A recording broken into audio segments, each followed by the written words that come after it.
Pues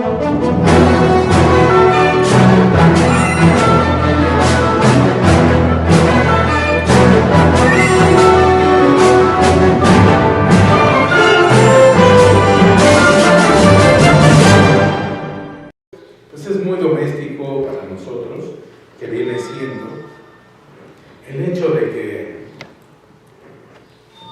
que en este país pues vino un proceso en donde quisieron medir fuerzas un grupo de expresidentes que puso a sus ministros de la Corte y los pusieron a través del tiempo.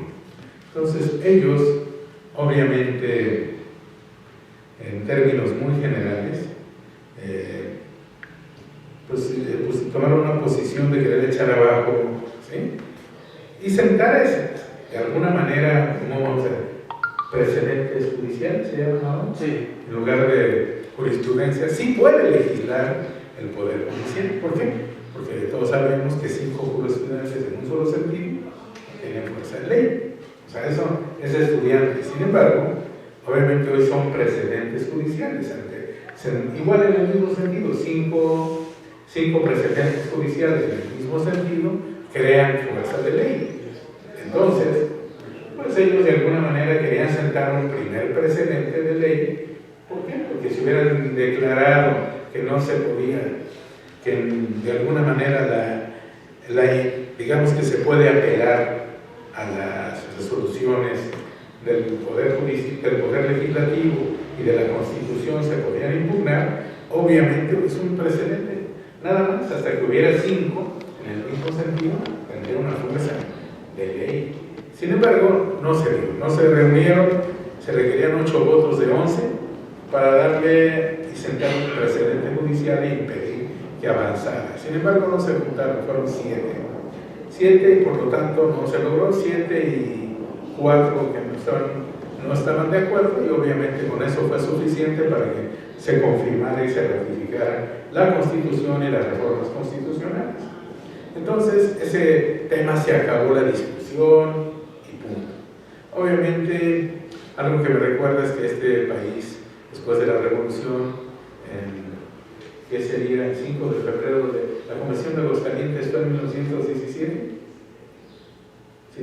Más o menos, la Constitución 5 de febrero del 17, si mal no recuerdo, ahí se definió que la Constitución tenía supremacía y sobre todo que el Poder Ejecutivo tenía supremacía sobre los otros 2 poderes, que realmente no, ahí se definió tanto que pues usaron a Francisco Villa y a todos sus seguidores para que los apoyaran en este tema, y bueno, Venustiano Carranza y todos ellos finalmente usaron la fuerza del presidencialismo para acabar con ellos.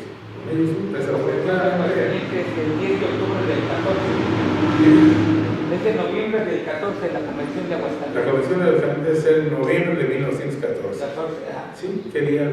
9 de noviembre. 9 de noviembre. Entonces, esto es importantísimo porque ahí pues, la revolución se aterrizó jurídicamente. Ahí se aterrizó jurídicamente. Entonces, ¿a dónde vamos? Que esto ya acabó y de alguna manera la preeminencia constitucional y preeminencia presidencial sigue vigente y sigue viva. Querrámoslo o no. Y bueno, finalmente ya el presidente López Obrador ejerció su fuerza y su supremacía en su momento, y ahora Claudia Sheinbaum. Obviamente no es abogada, pero lo tiene muy claro. Y obviamente pues contó con el apoyo de las cámaras, de todo su partido y sus aliados, Morena, PT y Verde, y de alguna manera tanto en la Cámara de Diputados como en la Cámara de Senadores se dio y se consolidó este tema. Entonces le damos vuelta a la hoja y seguramente pues ya tendremos la elección el 2 de junio de nuevos magistrados y de nuevos jueces y ministros. Ministros seguramente saldrá el primer círculo de la presidenta, júrenlo. Sin embargo, así funciona el mundo y así funciona la vida. Algunos llegaban como Sevilla, páguenles que se vayan.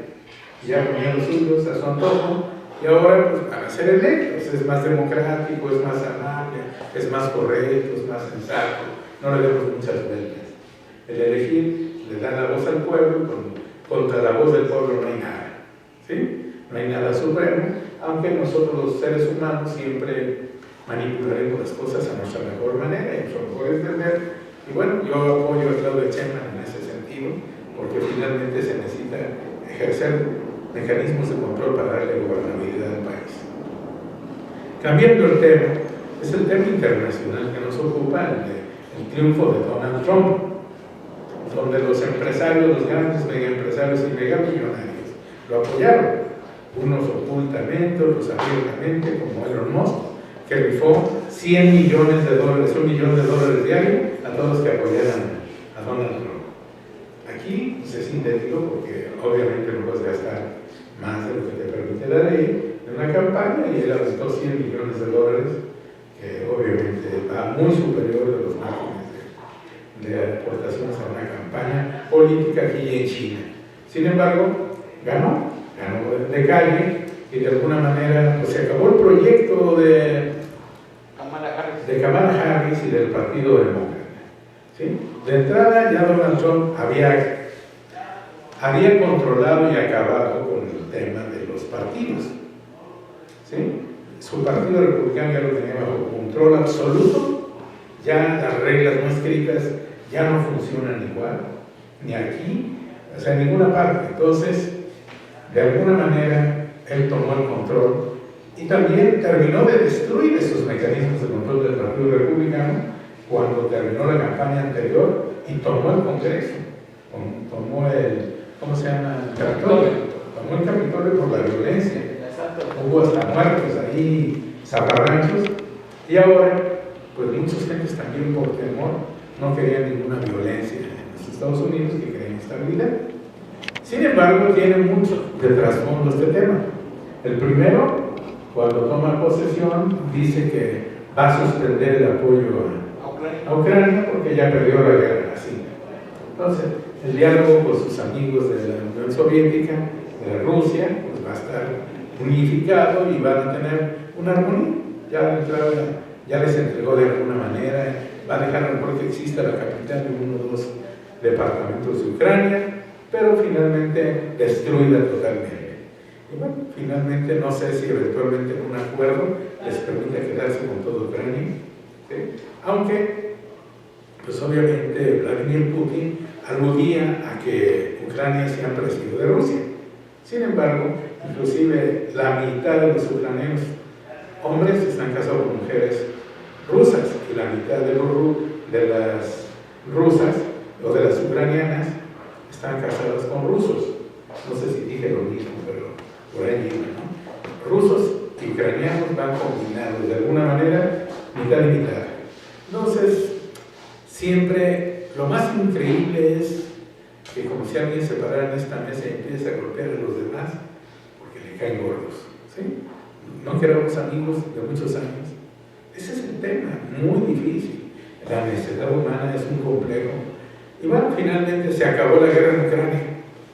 Ya le entregó el territorio a los rusos, va a entrar en armonía, porque los quiere de su lado, debido a que la gran lucha es contra China. Es otro de los temas.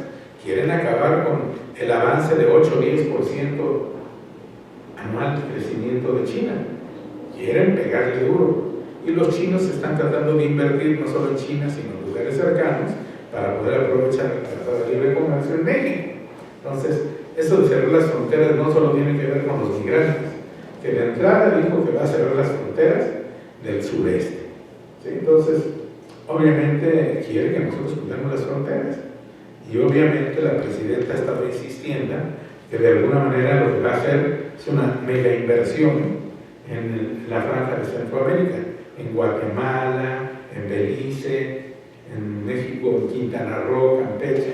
¿Por qué? Porque Chetumal tiene una de sus colonias, la más grande, se llama Belice. Los beliceños estudian en Chetumal.